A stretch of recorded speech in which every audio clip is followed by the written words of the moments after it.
Go. Okay. Yeah, alright. So, meron tayo ngayong clear silver test solution. So, tetestingin natin. No? Yung iba kasi medyo nahihirapan doon sa colored, sa dark. Dito, nahihirapan sila.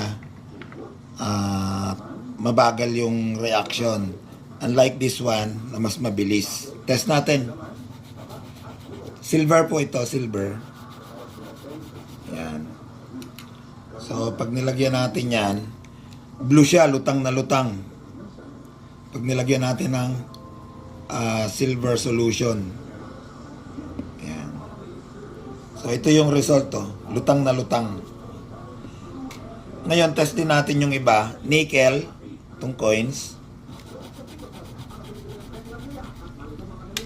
Ang result niya is hanggang mabura na lang yan.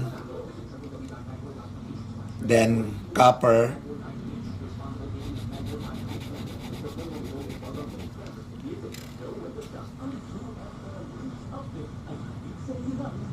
Yun, bura agad.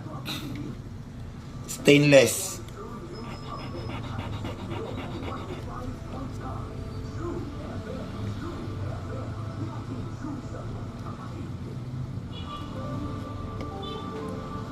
So, ibang-iba guys sa silver, no?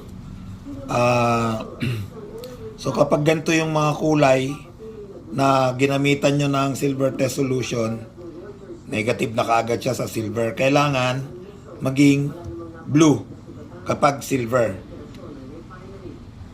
Alright? Thank you.